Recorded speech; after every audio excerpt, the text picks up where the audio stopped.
Let's talk some bold predictions up next on Fantasy Baseball Today in 5.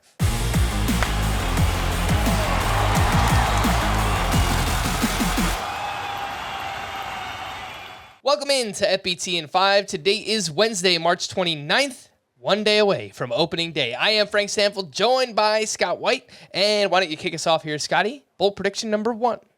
Bold prediction number 1, maybe the least bold of them. Corey Seager wins the AL batting title.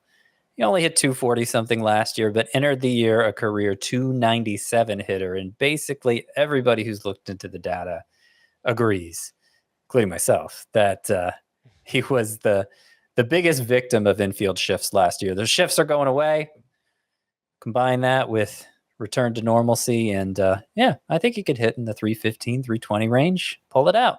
Yeah, I would say that's obviously on the higher end outcome for Corey Seager, but man, I'm still expecting a 280 batting average, and it wouldn't surprise me if he gets up over 300 this season.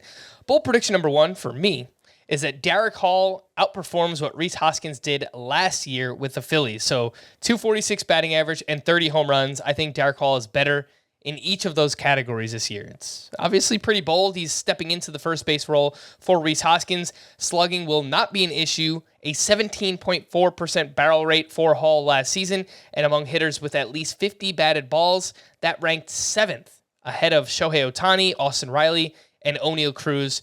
The downside for Hall is that he's likely not going to play against left-handed pitching, but he looked great in spring training. The strikeouts were down.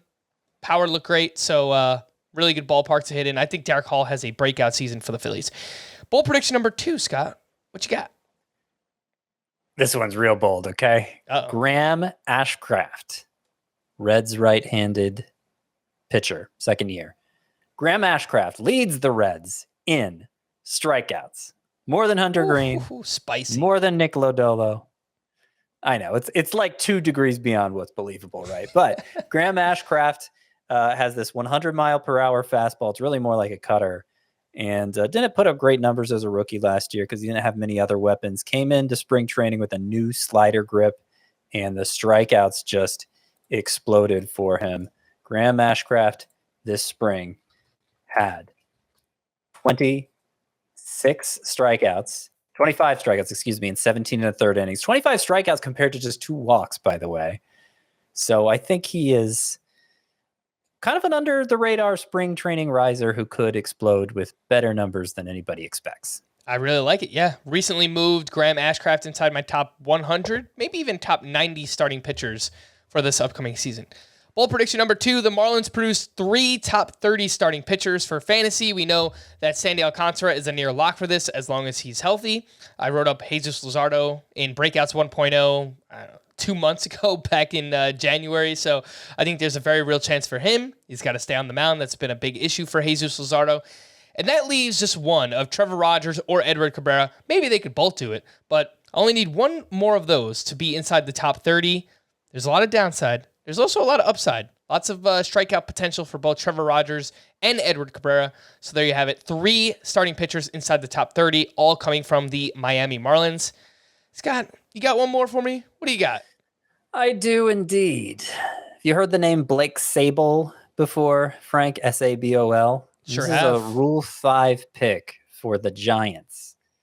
Had to make the roster for the Giants to retain him, and he had such an impressive performance this spring that he's not only their backup catcher, he's also somebody they want to play in left field, and they want to play at DH. Blake Sabol, left-handed bat, going to get a lot of at-bats for the Giants, and I think enough at-bats that it's going to make him a top 10 catcher, because that's where he's eligible to start the year, a top 10 catcher in head-to-head points leagues.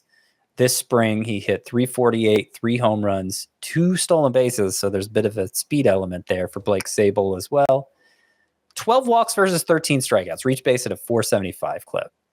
So it's a question of playing time, but at a position like catcher where playing time's a question for everybody, Sabol being a left-handed hitter, I think he's going to get enough at-bats between those 3 positions, left field, DH, and catcher, that he can break into the top 10.